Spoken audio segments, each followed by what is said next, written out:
Hey there, my name is Ksenia and today we are gonna talk about Instagram and Instagram growth. First of all, just ask yourself this simple question. Has it ever occurred to you that you see someone's Instagram account with 1 million followers and you wonder, how? Just how did he get there?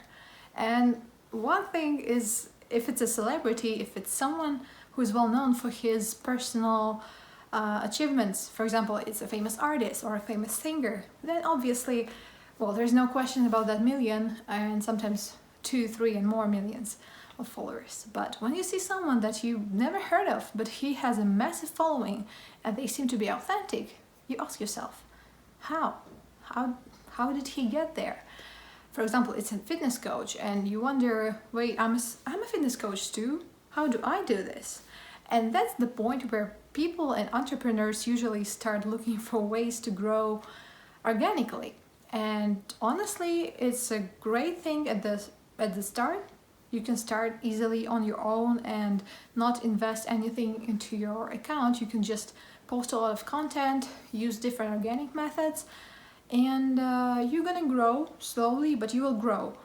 On the other hand, is it gonna help you go viral? I don't think so. And let's be honest here, every Instagrammer, every person with big following knows it requires investment. What do I mean here? People usually invest in different paid methods that allow them to grow the audience. And today in this video, I'm going to cover some of them. But on the other hand, if you want me to talk about organic methods, just let me know in the comments below. And next video will probably be about this. So today I'm gonna tell you about some paid methods, and let's just be clear here, I'm not gonna tell you to stop being creative, all right, and just invest money.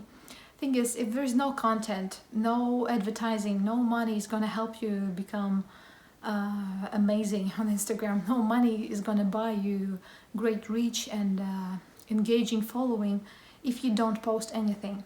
But at the same time, creating viral content, it's obviously not easy, all right?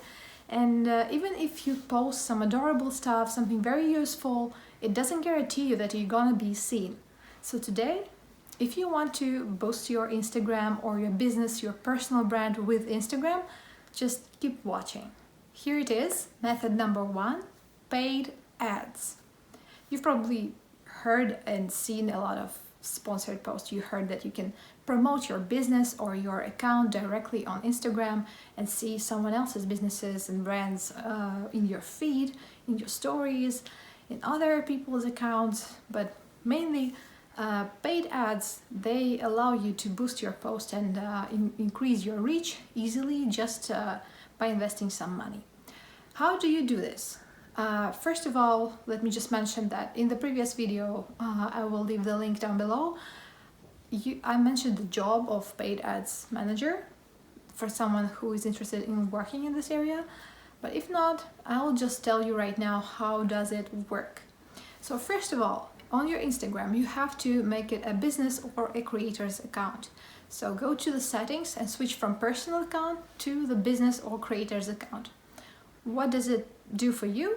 It allows you to create a business page on Facebook, which creates automatically, and then from there, also I will leave the link down below, but from there you can run ads. You can change the settings, you can choose the audience that you would prefer to see your video, and you can do pretty much everything to boost your post. Thing is, this is a method which works in a stable way if your content is interesting to the audience that you target. If you pick the audience that doesn't necessarily want to see your content, for example, you are a producer of toys and you're targeting people who have no kids, then probably it won't have an effect. But then if you target people who are interested in toys and in kids brands, then you have more chances. To learn more about paid ads, of course, you can use some Facebook tutorials or YouTube tutorials. There's a ton of information online. The thing is, this is the most trustworthy way to boost your post. And, sponsored post in the feed, there's nothing bad about it, nothing wrong about it.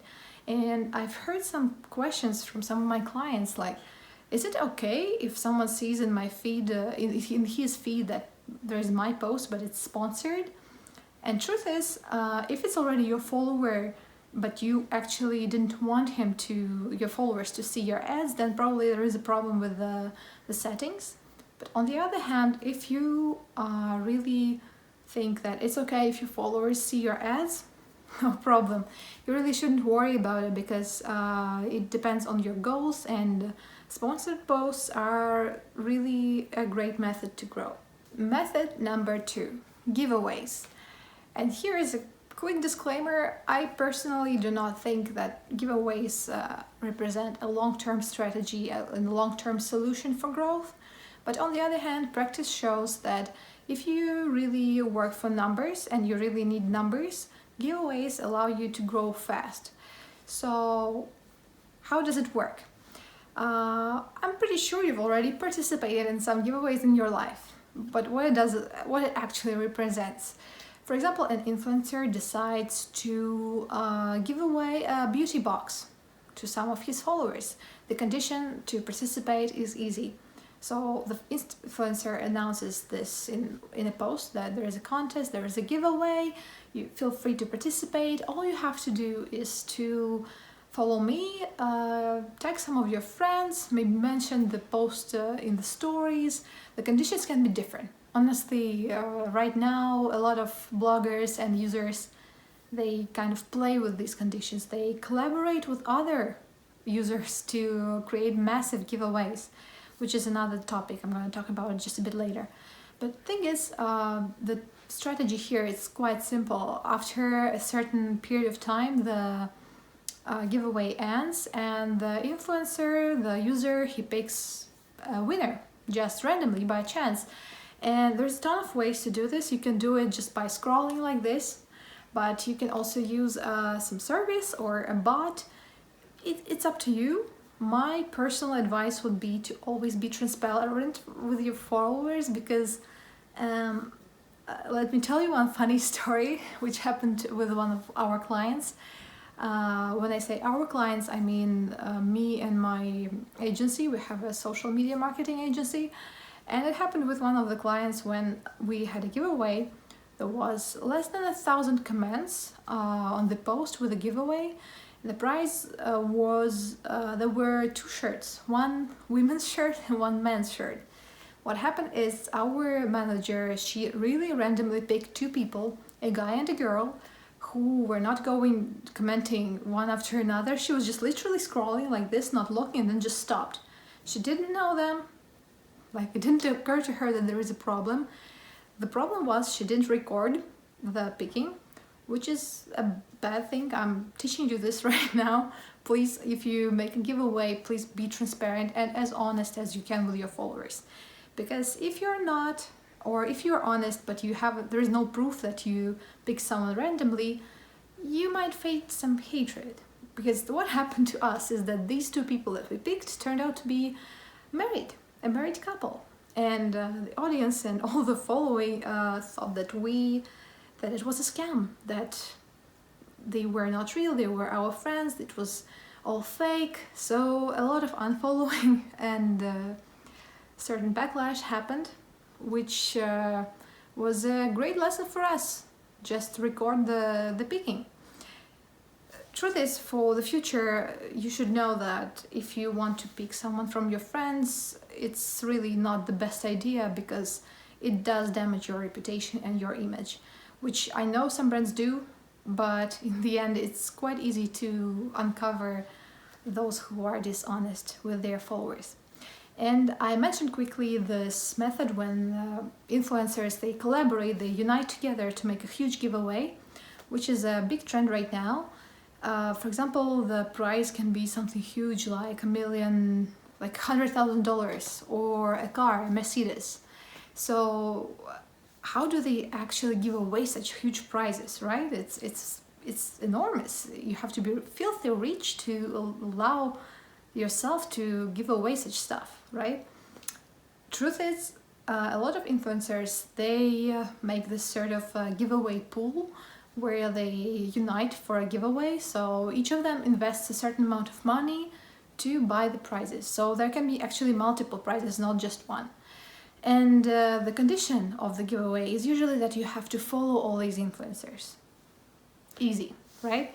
And in the end, it's a profit for everyone. It's a bigger prize for the following, and it's amazing for the participants, because if they actually share the content that is interesting and engaging to the new followers, they probably won't lose them. My personal remark here, and my personal note why I don't like giveaways, I don't think it's a very reliable way to grow, is that often there is a lot of people who just like free stuff and they chase giveaways just for free stuff. They don't care about the creator, they don't care about your content, they are there just to participate, and once the giveaway is over, they will unfollow you. So just take it into consideration that after a giveaway, a lot of people will unfollow you. And this is absolutely normal. It's hard to just keep them there if you don't have another free stuff coming. So here's the thing about giveaways. Method number 3, mutual PR. What do I mean by mutual PR? Or you know probably that PR is public relationships, but in the case of Instagram, it's when you basically advertise someone else's account in exchange that he advertises your account. It can be both paid and free. So here's the thing, this is not a fully paid method.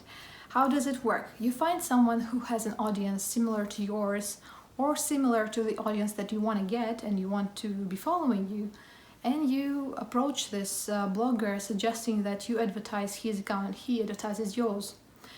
If you have the same amount of following, probably it will be easy to negotiate mutual PR without having to pay anything, which is quite the case. For example, if you have 100k followers, or okay, we're talking about small bloggers here. Even if you're small, you have just 3,000 followers, that's not a big deal, that's not a problem. You can always find someone who has the same amount of followers or almost the same and negotiate to advertise each other without paying each other. So basically, both of you in the end will be in profit. Another way is to find someone who has a bigger following. For example, you have the same 3k followers, and the person with the audience that you'd really like to approach, the audience that will probably buy your products or will be really interested in your content, well, you suggest, you offer to this person a certain amount of money. Usually these big bloggers, they agree to this sort of deals because for them it's also business. So they advertise you, and in the end, both of you are in profit. One remark that should be said here, you should really be picky when you choose a blogger to collaborate with, because not all bloggers are honest, unfortunately. A lot of them can show you fake statistics. And before collaborating, the first thing you do is you ask for stats, you ask for data, you want to see real numbers and see if this person's reach and engagement rate is close to what you want to get, what you are interested in. And if, for example, you see a person who has 60,000 followers and less than 1% of engagement, that's not a blogger you want to collaborate with, because probably his followers are not real, or they are real but they are not really interested in his content, and he is actually banned on Instagram, so people don't see his posts, which is also the case very often. What you can also do is use some services to check bloggers' data. There is a ton of ways to check it online. I would personally recommend Hype Auditor. It's available in not only in English, I'm pretty sure it's available in French as well. And I'm not sure about the others. It's a paid service, but I think you can order one report for free. And then there are others. There's Penderank. I use it for some of our Russian clients. Penderank.com. I will leave the link down below.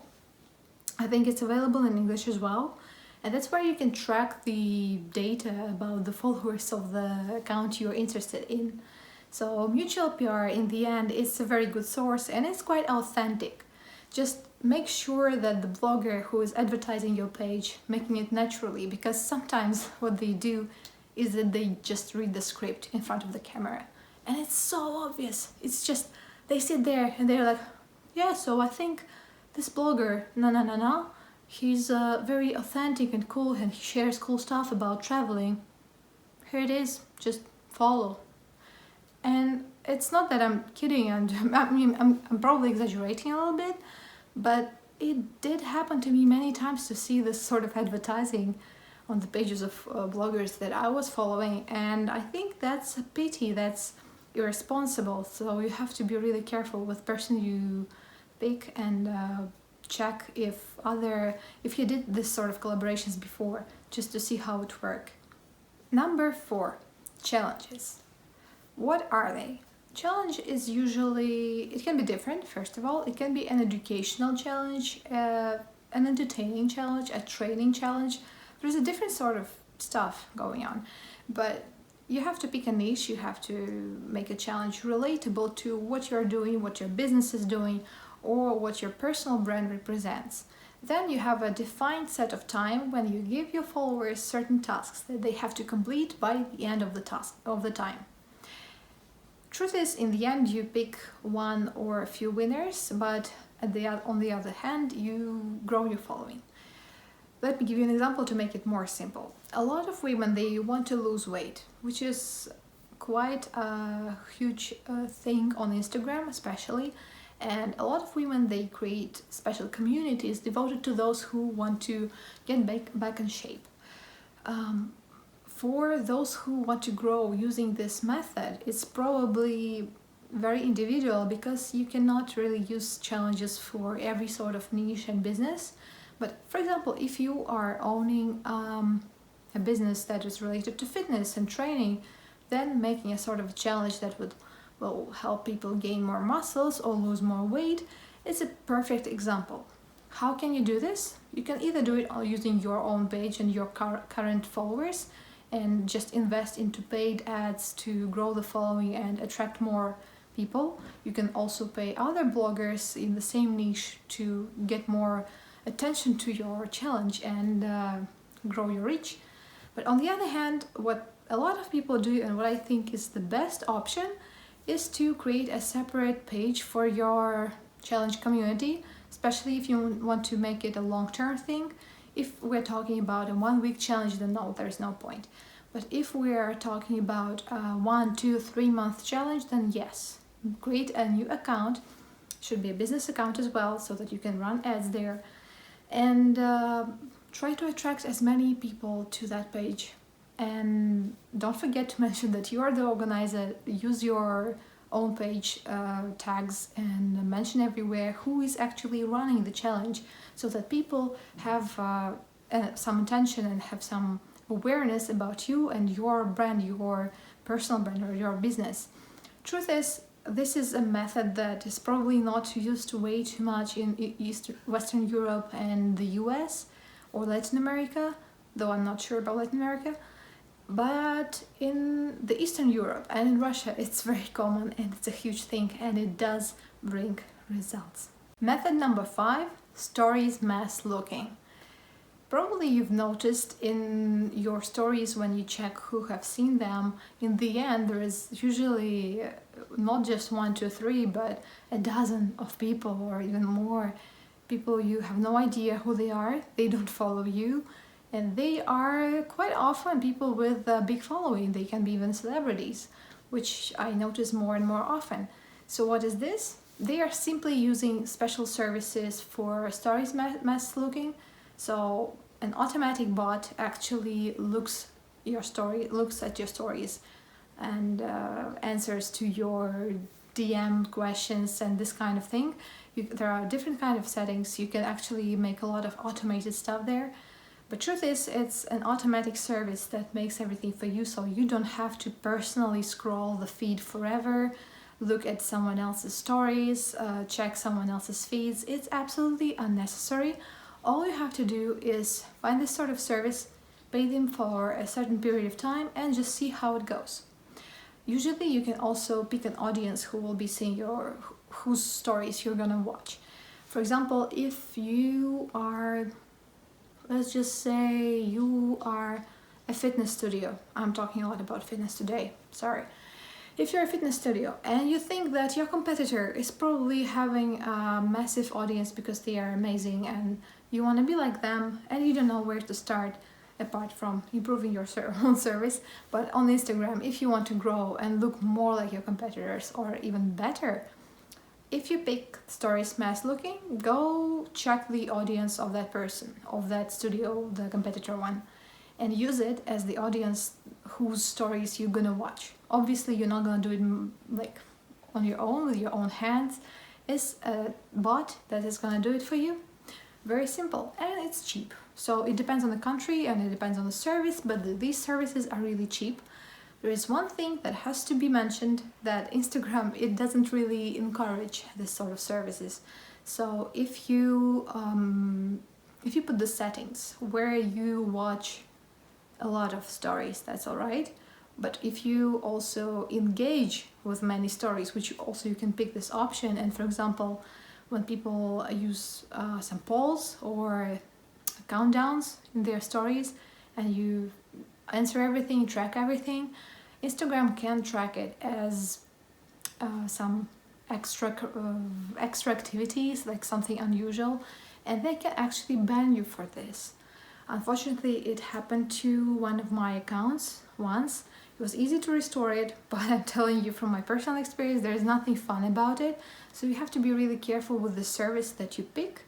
Read the reviews, always check what's the public feedback, because sometimes it's not so obvious. Everything, the design of the website, the beautiful slogans and the amazing promises that they make that your Instagram will just grow like this, you know, you just have to be attentive. You just have to check the feedback, check the reviews, make sure this is a trustworthy source to attract a new following.